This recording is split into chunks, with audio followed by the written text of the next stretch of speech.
In 2013, a man in the UK went to his doctor about headaches. Scans showed a lesion in his brain. Over the next 4 years, the lesion moved 5 centimeters across his brain tissue, tracked on successive scans. It wasn't a tumor, it was a tapeworm larva, from a species recorded fewer than 300 times in humans, and it had been crawling through him the entire time. That one comes later. Hookworm. This one starts on the ground. Larvae sit in warm soil contaminated with human waste, waiting, and when bare skin makes contact, they push through it, usually between the toes. There's a brief itch at the entry point, and then nothing. The larva enters a vein, rides the bloodstream to the lungs, breaks out into the airway, and is carried up the windpipe until you swallow it. That's the point of the migration. It needed to reach your small intestine, and the only route it had was through your lungs and down your own throat. Once there, it cuts into the intestinal wall, releases an anticoagulant so the wound can't clot, and drinks. Around 500 million people are carrying them. Each worm takes a fraction of a milliliter of blood a day, and it does that for several years. Demodex. Almost every adult reading this has these. They are mites about 1/3 of a millimeter long, and they live head down inside the follicles of your eyelashes and the oil glands of your face. During the day, they stay buried.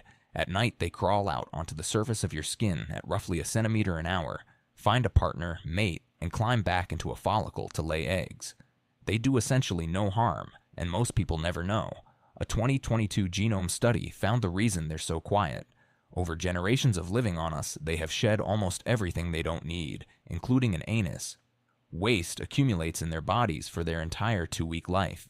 It is released in one go when they die, in the follicle, on your face. Cutaneous larva migrans. Dog and cat hookworms make the same entry as the human species, through unbroken skin, usually on a beach. What happens next is a mistake. These larvae are adapted to a different animal, so they cannot find the vein that would take them onward, and they never reach an intestine.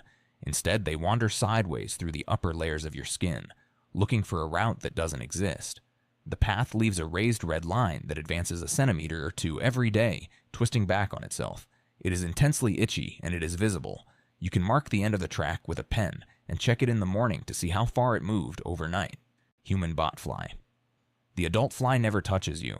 It catches a mosquito in midair, holds it, glues its eggs onto the mosquito's abdomen, and releases it.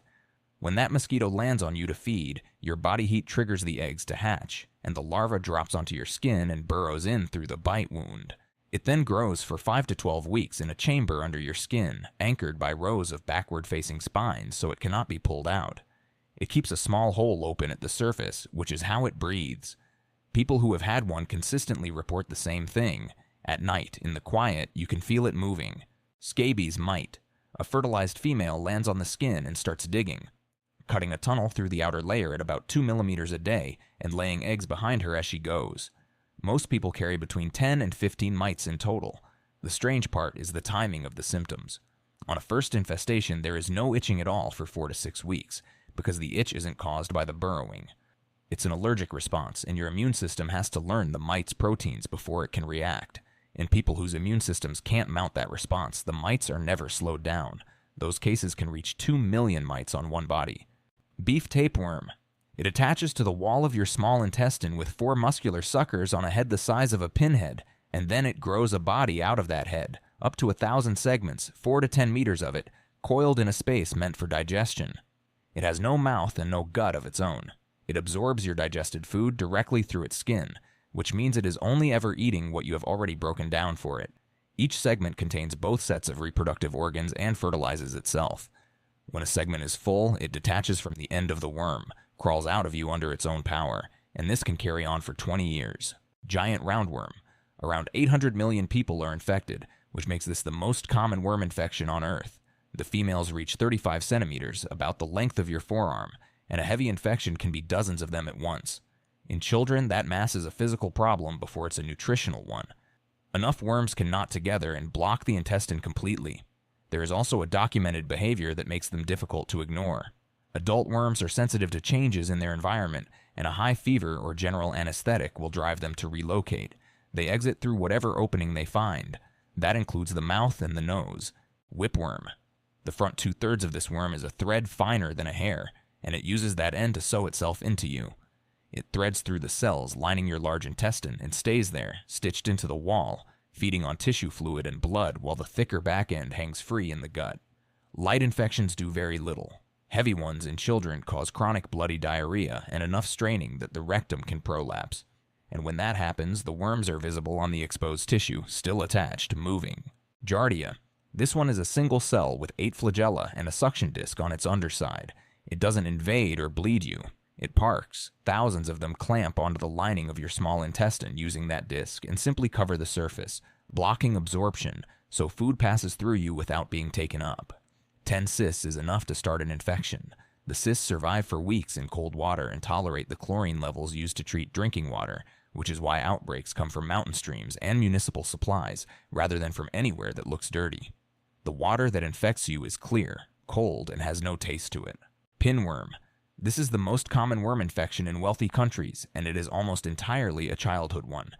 The adult female is about a centimeter long and lives in the large intestine, but she does not lay her eggs there.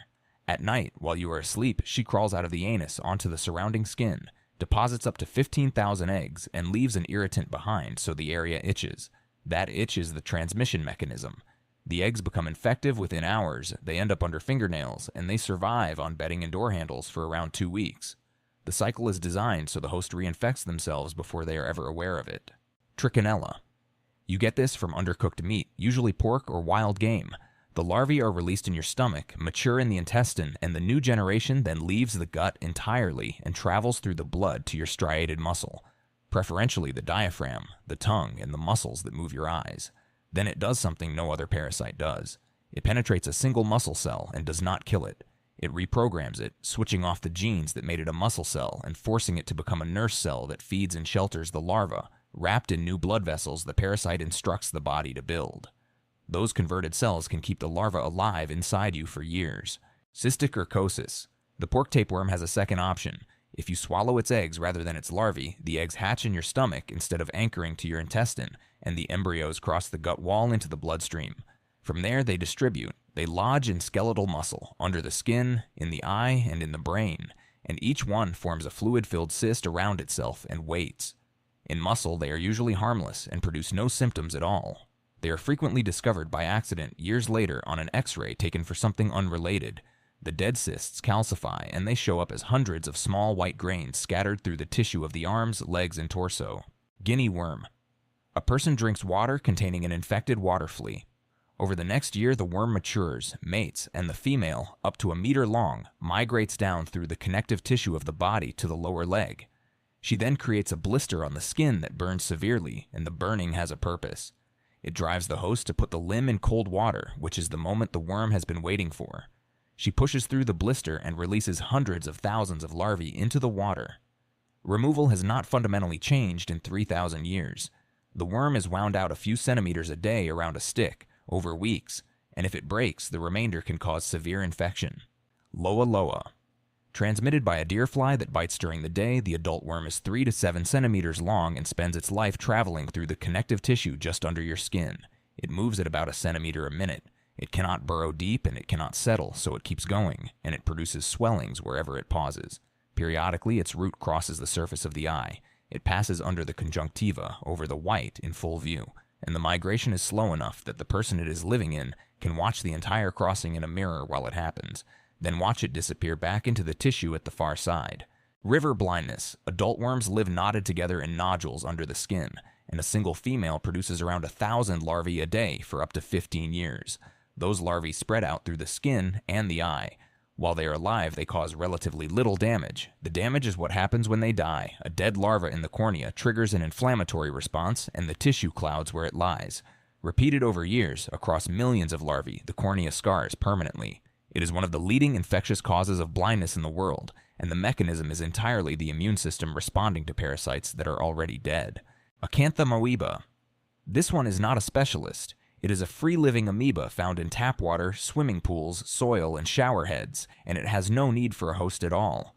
It ends up in eyes almost exclusively through contact lenses rinsed or stored in water. Once on the cornea, it attaches and begins consuming the cells directly, working inward layer by layer. The pain is described as being out of all proportion to how the eye looks in the early stages. It is difficult to treat because the amoeba forms a cyst that resists most disinfectants, and treatment can run for 6 months to a year. Advanced cases require a corneal transplant, and the amoeba can survive in the surrounding tissue and infect the new cornea after it has been fitted. Neurocystic urcosis. These are the pork tapeworm larvae that reach the brain instead of the muscle. They settle in the tissue, form a cyst, and produce molecules that suppress the immune response around them, and while that suppression holds, the person usually has no symptoms whatsoever. Cysts can sit there for years, undetected. The trouble starts when the larva dies. The suppression stops.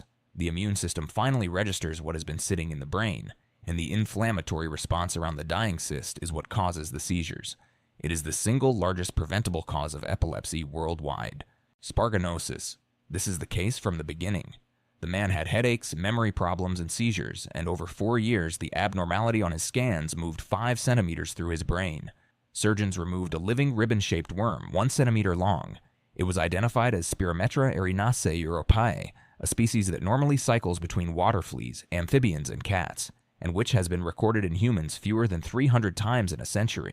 Its genome was sequenced afterwards. It turned out to be roughly 10 times larger than that of related tapeworms, carrying an expanded set of genes for moving through tissue, and it was largely resistant to the drugs available. Naegleria fowlerae. This amoeba lives in warm, fresh water. It is not adapted to humans and gains nothing from us, and it is only dangerous because of one specific accident. If water is forced up the nose, the amoeba encounters the olfactory nerve, which passes through a plate of perforated bone at the base of the skull. It follows that nerve upward through the holes, arrives in the brain, and begins consuming tissue, starting with the olfactory bulbs. The first symptom is often a change in smell or taste. Fewer than 400 cases have ever been recorded worldwide. The fatality rate is above 97%, and death typically follows about 5 days after symptoms begin. Toxoplasma gondii. Roughly a third of all humans alive are carrying this, and most will never have a symptom. It reproduces only in cats, but it can infect essentially any warm-blooded animal, and in those hosts it forms cysts that sit permanently inside cells, including neurons. Once established, the infection is for life. There is no treatment that clears it. In rodents, its effect is well documented and specific.